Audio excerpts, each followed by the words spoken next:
The church cares, and so does the St. Raymond Anonymous Foundation for Freedom, Family, and Faith. Hi, I'm Anne DeSantis, Executive Director. In 2015, the Mercedarian Friars came together because they wanted to start a foundation to help families in crisis. And that's exactly what we've been doing over these years. Whether it be something to do with divorce, separation, trauma, job loss, loss of a loved one, or other adversities, we've helped so many families get through those tough times through the spiritual works of mercy. We'd love to hear from you. Please do get in touch with us for our services. They are prayer, priestly consultation, podcasts and videos, and programs and events. We look forward to hearing from you. Just go to nonotus.org and get in touch with me. I look forward to hearing from you. God bless.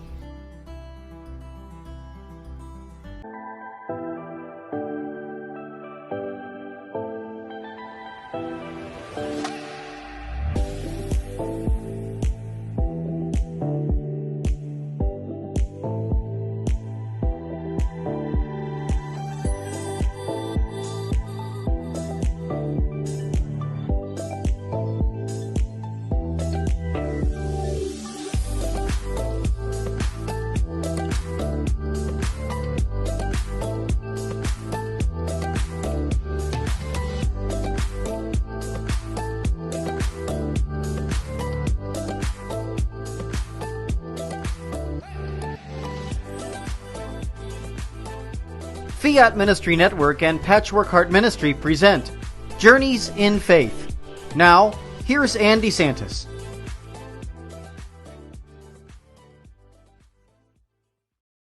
Good evening. Welcome to Journeys in Faith here on Fiat Ministry Network. My name is Anne DeSantis. It's great to be here. I have a wonderful guest for you this evening. His name is Sam Paranzino, and I want to welcome you, Sam. Thank you so much for joining me on Journeys in Faith. Thank you, Anne. It's glad to be here. Yes, I know we met for a mutual friend, and I'm glad we connected. That's right. I want to make a shout out to him. He's actually been a guest on our shows before, Bob Charger. So thank you, Bob, for this connection. Let's start out with you, Sam. Tell us a little bit about your life, faith, and family. Love to hear more. I was born in Philadelphia, conservative parents. I'm the third child. Very unique situation. My parents had me. They were both 43 years old. And so I was definitely a mistake. We lived in the St. Thomas Aquinas area. That's where I received all my sacraments. My parents were married there. My grandmother migrated in that area. She went to St. Thomas Church every day. I became very involved in the parish along with my family. I became an altar boy there, and we were very connected to that parish. It almost looked like a cathedral. I take a lot of friends there today, and it's a beautiful, beautiful church. I grew up in a neighborhood which was all based around what parish you lived in. We were all from St. Thomas. A lot of my friends, we played sports for St. Thomas, and we were altar boys and choir boys. And one of the unique things I remember growing up is I lived right around the corner from the church, and my grandmother actually lived on the other side on Chadwick Street, while I lived on Watkins Street. And the droves of people going to masses, you knew it was Sunday, because when you went out of my house, or if I went on my step, they call it stoop or step, I would see just droves and packs of people just heading to church. You knew it was Sunday. And back then, the parishes were very strong. The Philadelphia area has over 200, and right now I know they have over 200 parishes. Maybe back then there might have been over 300, because I know they've closed a lot in the Philadelphia area. So everyone was identified back in the day by what parish you were from. The closest parish to me was St. Monica, and we competed with them in sports a lot. And St. Edmunds was probably the other east side of us. I know in New Jersey, when I talk to my New Jersey and North Jersey friends, everyone's identified by what exit, what turnpike, what exit are you from? And I go to New York a lot, so when I pass all the exits, I laugh, because that's kind of how you're identified in New Jersey. What exit are you? In Philadelphia area, growing up as a kid, and even today, it's what parish are you from? but I was always connected to St. Thomas until the 80s. Unfortunately, it was a middle class area, and the neighborhood started declining. A lot of people moved to the suburbs. A lot of people moved to South Jersey, and a lot of the parishes in the cities, started to close and just became weaker and weaker. But I always had a connection to St. Thomas. Even when I moved out of the area, I moved closer to the stadiums, and I still went back to St. Thomas because there was, for some reason, a connection there. When your parents are from there, your grandparents went there, you received all your sacraments there. It just seemed, you're an altar boy there. It just seemed like a connection. St. Thomas was over 100 years old. They had an anniversary, 20 something years ago, which I went to. What used to why I was always curious as a kid is when I was in church, an altar boy or a parishioner, I would look up and every stained glass had an Irish name on there. But I was in an Italian neighborhood. So I never understood that. Every stained glass had an Irish name. And I'm like, well, if this is an Italian parish and everybody supports the church, how come no Italian names up there? Well, I didn't realize, and as you go back to the Philadelphia history, that the Irish were here first and predominantly the Italians came after, 100 years after so forth. And most of the ethnic makeup of that parish was initially Irish, and then it became Italian, as my grandparents, migrated in that area. That's why the stained glass, the church being over 120 something years old, has all Irish names on the in memory of on all the stained glass. But as I was mentioning, back in 1980, around that time, I watched the neighborhood which I grew up declined. Unfortunately, it was very sad. And I moved out of that parish, and my mom was actually robbed a few times going to church, and we moved my mom in with me near in another section of Philly. But I still went back there, and the last 20 years, I would say the church really grew. The church grew. What I meant by that is it was initially a white working class family, and it had a connected school, St. Thomas, and they never closed St. Thomas when they were looking around all the cities, parishes to close, because St. Thomas, they opened it up, St. Thomas Aquinas, to all the ethnic groups in the city. So you didn't have to live in that geographical area to belong in St. Thomas. It's now a multicultural parish. Wow. Vietnamese, Indonesians, Philippines, Latins, they kept the church growing. And I actually was on WHYY. They interviewed me several years ago, maybe 7, 8 years ago, around when the Pope was coming, because I became very active in the parish again when the Pope was coming with Father Shields. I volunteered to help out with, he had the Archbishop of Alabama and several, like 50 or 60 parishioners from Alabama with that specific parish coming to St. Thomas. And we were looking for houses for them to stay when the Pope was coming. So I volunteered, and I was so amazed by how full the church was with all these multicultural people. It was like remember when I told you when I was a kid growing up, I should see droves and droves of people going to church. Well, that kind of declined over the years, and then I moved in 1980, and now I don't see anybody on Sunday walking. Like, I don't see that anymore. But with St. Thomas, I walked in there one time. I didn't go there for a long period of time. I walked in there to a Latin mass, and every pew was full. It's like, oh, how come this is happening in St. Thomas as opposed to the other churches? They're closing on. And one of the reasons for that is they open the boundaries, and it's a multicultural parish. And I was so impressed with that because they're keeping it going. And so that made me happy, because that's where, that's what I relate to in Catholicism, and being an altar boy, and my family history is that parish. So But also it takes somebody else to keep a parish going, and that's the priest. And Father Shields, has a special gift with immigrants. He speaks Spanish. He's Irish, and he kept the immigrants to keep this Catholic faith alive in Philly, and he just really had that church growing. And I'm still impressed with Father Shields when I used to listen to his sermons, and I was like, now I know why. It's the priest, it's the multicultural family. You know, I don't know how long you've been, Catholic. I don't know how old you are, but did you know I don't know if you know there's 4 wise men. When I was with Father Shields, around Christmas, and I'm 50 something years old, and I'm listening to a sermon around Christmas. He's like, yeah, and he gave this whole sermon about the 4th wise man. And I walked out of church with my mouth dropped. I had to go home. I had to do research. There was a movie, Martin Sheen plays him. There was a 4th wise man who was most important person that was late getting to connect with the other wise men. And he wound up doing all these charitable things to find Jesus. And it took him 30 something years, and he finally found Jesus when he was on the cross. And he did all these charitable things through those 35 years.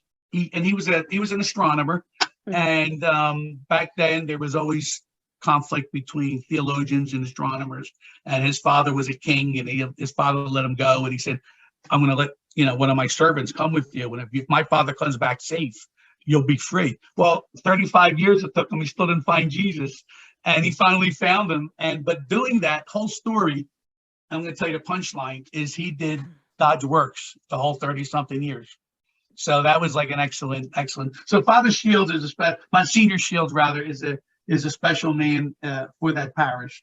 And I did get involved with St. Thomas when the church was when the Pope was coming, and tried to help them the best I can with the parties they had and the special masses and stuff like that. So I wanted to just say one thing. I was at a meeting with all multicultural. I was the only American there, and they're all women, and they're preparing for the party for the people coming from Alabama. And African American woman next to me, Deidre, said, all the organizations I belong to, I'm a Big Brother, Men of Malvern, St. Thomas Aquinas, all these, and I don't have no tickets to see the Pope. Everybody I know has tickets to see the Pope. And I'm there as a volunteer, and and she looks at me and she says, just wait a minute. And about 2 minutes later, she goes in her handbag and she hands me 2 tickets to see the Pope. Amazing. Yeah. So when you do volunteer work and charitable stuff, like I was a Big Brother, and when I was younger, I was a Big Brother. I was a Big Brother, and things come back. Things do come back. If God's works, things do come back, and you don't do it for that, but you'd be surprised. I have a lot of testimonials to tell you about Malvern and different things like that. But yes, we'll do that when we come back. Definitely. Yeah. Tell us, where is, just for those viewers, some viewers are from this area where we are, the Philadelphia area, greater Philadelphia area. Some are way outside or in different parts of the country. Where is St. Thomas located for those people that may want to visit it sometime? Can you give us 17th? Yeah, 17th of Mars in Philadelphia. Is in the corner of 17th of Mars. Beautiful building. When you go in there, you actually think you're at the cathedral. I would say the same architects that worked on the cathedral in Philadelphia were probably the same that worked. And I just had a communion breakfast there, 2 or 3 of them in the last 10 years for my group that I belong to, which I'll talk about later. And everyone was astonished. They all called me and said, "Oh, what a beautiful parish." And Father Shields, who just recently retired, had some health issues. I know that he was so inviting to my friends. I brought over 100 men there for a mass, and he made us feel so comfortable. And it's just, that has to go along with the community as well. I mean, you need a good leader. Absolutely. So Monsignor Shields, I pray for him all the time. He was he's still alive, but he's retired. When he was very active, he just gave a mass like no one else, We'll pray for the repose, or will you say he's alive still? He's just retired. So yes, we'll definitely keep him in prayers and thank him for his beautiful ministry.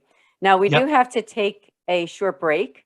So just give us a few minutes. We'll be right back here on Journeys in Faith with Sam Paranzino. Thank you.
Welcome back to Journeys in Faith. Thank you so much for joining us here. My guest is Sam Paranzino, and during the first half of the show, he talked about his faith and about St. Thomas Church, where he grew up, and a lot of other great facts about not only himself, but about the church in Philadelphia and what it was like growing up where he was from, and how the church just had such a major impact. And your role, Sam, your role in helping to connect with your church and bringing other people there. So let's continue the discussion. And you are part of the Men of Malvern. Now, the Malvern Retreat House is located in Malvern, PA. For those who aren't familiar, it's a beautiful place. I've been there for retreats before. So Great. first, let's start out. Tell us about that, and tell us about the retreat house itself too. How I got invited to go to the Men of Malvern is I talked about my parents being conservative Catholics growing up in the city, and very faithful. They both said the rosary every night. They also had siblings. They came from big families, and I was very close to my mother's brothers. And my mother's one brother, Frank, to come and see his older sister all the time, and he asked me to go to the retreat maybe once or twice. And then one time I really listened to him and took it seriously. I was in my early 20s, so I had a lot going on. I was playing music, I was working, I was doing a lot of things at that point. And I listened to my uncle, and he really was serious one time. He sat down with me, he says, "No, I'm really serious. I want you to come to Malvern Retreat House." And I heard retreat, and I said, "Oh, I got to pray for the entire weekend and kneel." That's the first thing you think about is, when you're 22 years old. But anyhow, I went with him, and it was the most wonderful experience I ever had. There was over 200, and at that point, our group was large. It was about 300 men in our Pacific group, and everyone was welcoming. Everyone was a sinner. Everyone there was a sinner, and that's one of the things they made sure that you knew about. Like, we're all sinners, and we're all That's here, right. and we're reconciling. We're praying for something. Praying for each other. And I never stopped going. I didn't go one time. And that was to stay by my mom's bedside at Jefferson Hospital. And the captain of our retreat house said, "Well, we'll be praying for you and your mother." And they did. And my mom was supposed to pass that weekend, and she lived another 2 years. So Praise God. I don't know if there was those 300 men praying for her, but it was something. So I've been going for a long time, and my uncle saw how involved I got with Malvern, and he was a recruiter. He really didn't want to be a recruiter. He wasn't as outgoing as I was, and wasn't involved in a lot of organizations like I was. But I started bringing some friends, and we placed roles. He made me a recruiter.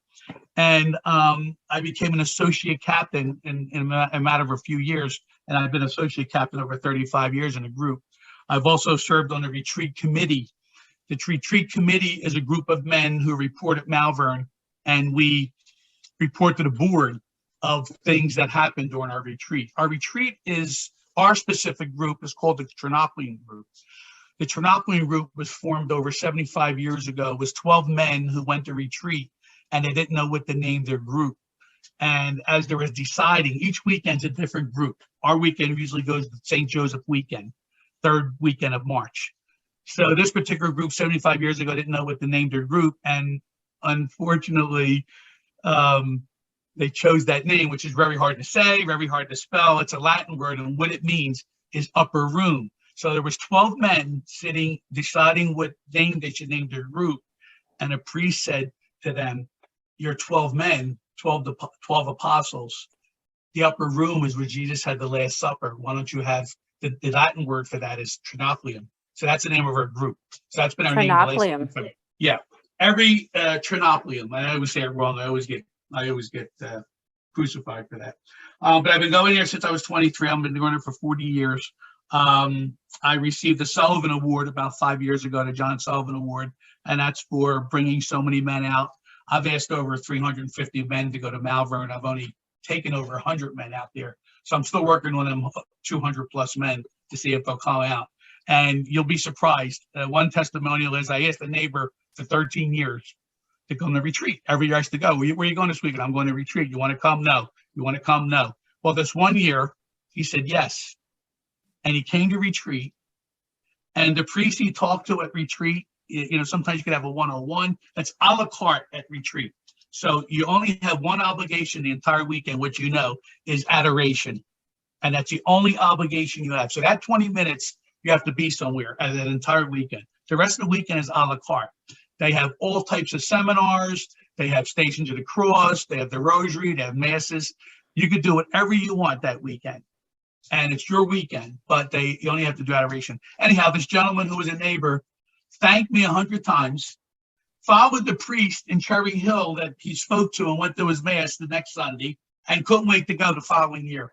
And it's all we talked about. What a great story. So, yeah, there's about 5 or 6. We don't have enough time to tell you about all the testimonials, but a lot. My one friend I took, I was in, as I told you, I was in a lot of organizations: South Philadelphia String Band, Big Brother or Sister, Marconi Bocce League, Knights of Columbus. So I get to ask a lot of people, but it's sad. The most of the time people go is when they have hardship, and when life is going good, when everything's in check. People don't want to take a weekend and give God one weekend out of 52 weekends. That's why I tell people, I just give them 1 week. I mean, I try to go to church as much as I can. Again, I'm a sinner, but I try to go to church as much as I can. I'm going to say about 85% of the year, but I am lazy like everyone else. But the one thing when I go to church, when I go to retreat and I go to adoration, I make sure no matter what's going on in my life, that I go to retreat, because I at least give God that entire weekend, whether good things are happening in my life or bad. So when good things are happening, I go there not to reconcile, but I go there to thank for what I have and what's going on in life. So we have to go to thank as well. Because I was as well, I know one friend, he went when he had cancer. I even took a Jewish friend of mine, believe it or not. He just didn't receive the sacraments, but he went to the lectures. Came about along. the Old Testament. Yeah. But I took a friend that couldn't have children. He went to retreat, he had triplets. Oh, I took I took a friend who beat cancer. I took a friend who lost a child. I took a friend who lost his parents. Everyone has hardships, and for them, those people, it's for some reason they're easier to ask to go to retreat. But when things are going great in someone's life, they're the hard people to bring to retreat. Yeah, Because, it really makes sense. And I it's- think even with evangelizing, it's the same way. Right. Yes. So reconciliation is important, but the thanking part I feel, has become such a part, because when things were going good, I got to make sure I go to thank as well for what I have. Amen. Yes. Yes. Yeah. So currently, Malvern, the membership in our specific group, a lot of the men are getting older. So I'm doing a lot of recruiting lately. And we have a communion breakfast every year, which I run. And that particular breakfast, we pick a specific parish we go to. And then it's something you can bring your family, your wife, your girlfriend, your children, and you show them, to meet the other men that you go to this retreat with. And also, it's a good segue who you want to bring to somebody to retreat, to tell them to come to the breakfast, and they see how everyone receives them. And then they usually, oh, I already met everybody. I'm going to go to retreat. But I now moved to the South Jersey area the last couple of years, and I belong to a church called Saint Gianna. And again, you're going to think that, well, this can't be happening everywhere you go. But there's a priest there, Father Montebello. I've could tell you a quick story. My first couple months, I volunteered to have my feet washed. And that was something I never seen before in the city, that priest did that. The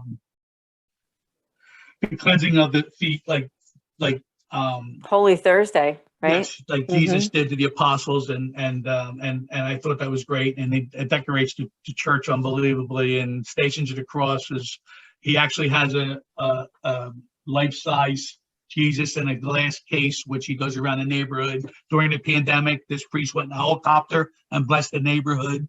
But one day I was telling him, one day I was listening to a sermon, and here we go, another Father Shields. And he's talking about St. John the Baptist, and he's saying how great St. John the Baptist and forgiving he was, and all this stuff. And again, I'm a sinner. I'm not perfect. I didn't talk to my brother in 20 years. I have a brother 17 years older than me. I'm not proud to say that. I'm ashamed to say it, but I'm telling you because I'm telling you who I am. Yes. And I'm listening to Father, and he's talking about how forgiven St. John the Baptist was. I go home, and his youngest son is trying to reach out to me. Now, I moved out of St. Thomas. I moved out of South Philadelphia area. I moved out of my other shore area, and I moved down this one area in Northfield now where I live. And so his son was trying to get in touch with me. Eventually, he did. I talked to my brother the next day after this sermon, and I talked to my brother, and we never missed a beat. Never talked about what we had a disagreement about. We never missed a beat. We talk every day now. My brother's 17 years older than me. He's not well. He's flew to visit me from Florida 3 times to my new house here. And we bring back a lot of old times, a lot of St. Thomas neighborhood. Even though we were so far apart, it was still the same culture, the same things going on. He went through the same thing I did in the same community of St. Thomas. The bottom line is, I told Father the following week after Mass, I told him what happened. He said, see how St. Thomas, see how John the Baptist, you forgave him. You didn't miss a beat. I said, yeah. And the other thing I want to tell you, Father, is that my brother's name is John. So I was told that he actually told that story at the next couple sermons, but good homily.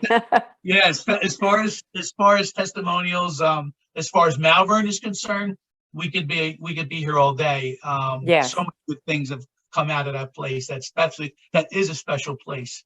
It has been there for many, many, many years. It's been built since 1912. Hundreds and hundreds of thousands of men from 50 states came there. 10 years ago, you said you went there. 10 years ago, They built a life center. They now have women retreats there. They now have high schools going there. And I would like to invite everyone that listens to this to come out. And if they need to get in touch with me, there's no problem. Just contact Men of Malvern, and they have my information, and I'll be glad to have them come out with our group. I still ask people recently. At our church, I had a spaghetti dinner 6 months ago. So I went, and as we're making the spaghetti, 5 or 6 guys are making the gravy, and I'm talking to this one gentleman. I told him about Malvern, and I told him about my brother, and I said, "What? You're not in this parish? Why do you live at Summers Point? This isn't your name." He goes, "Oh, I was driving one day, and I came and listened to his father's sermon, and my wife and I love him so much, we come back." This priest has people coming from all over the South Jersey area, so he's special, like Father Shield. Father Shield is special to the immigrants, and this priest Montebello is to the community just in the same way. When I go to his Mass, I feel like I told Father many times, I don't need to go to Rome. I feel like I'm in Rome. You have 5 altar boys and 5 altar girls on the altar. You have 2 deacons. When I look at the altar, I feel like I'm in Rome. He has the mayor carrying a cross in an outfit. I mean, in an environment. So it's another special place that I just moved to. So I'm enjoying that. God is taking care of you, isn't he? Yeah, but the people that I've asked at this spaghetti dinner, I did ask a couple people, and the one gentleman I was talking to, hasn't talked to his brother in the last 10 years. And I was talking to him and I was like, well, maybe you'll call your brother when you go home, so there's people out there with all the same problems. That's And right. That's right. What a yeah, witness, though. I love that story. And I remember that when we had our initial phone call to set up this interview, you told me that story, and I was just really blown away by it and blessed by what happened between you and your brother and how God worked there. So, yeah, this has been a wonderful does work. program with you. Now, do you have Thank any you. final words before we end? We're coming toward the close of the show. I didn't know if you had any final words. Well, I just want to thank you for all your work that you do, because I want to acknowledge you. I mean, I was glad to come on here and speak to you and mention Retreat in Malvern and talk about myself a little bit, about, growing up as a Catholic. But I want to thank you for all. That's my final words, is to thank you for all that you're doing and your podcast and you reaching out to everyone and, keeping the faith growing, because our faith has issues. 50% of the babies that are born in Catholic hospitals are not being baptized. And we don't know that. The average person doesn't know that. So they're part of statistics I got when I was on the retreat committee group to learn about what's going out there culturally, that we could get more people to continue to come to Malvern. Like, who do we reach out to? So people like you that are keeping the faith going, your theology. I'm not a theologian. I'm not a professor. I'm just an average Joe. A person of faith. And that's a beautiful thing. Yeah, but people like you, I just wanted to take my time to thank you, because you're the one that's keeping a lot of our faith going. Oh, thank you so much, Sam. It's an honor to have you here on the show, and also to thank our friend Bob Charger for the introduction. Yes. So God bless you, Sam. God bless you for all that you do. And I do encourage everyone to check out the Malvern Retreat House, and especially the Men of Malvern. You could probably even Google that and find out more and connect with Sam Paranzino. God bless everyone, and we'll see you all here next week on Journeys in Faith on Fiat Ministry Network. See you then. Thank you, Anne. Bye-bye.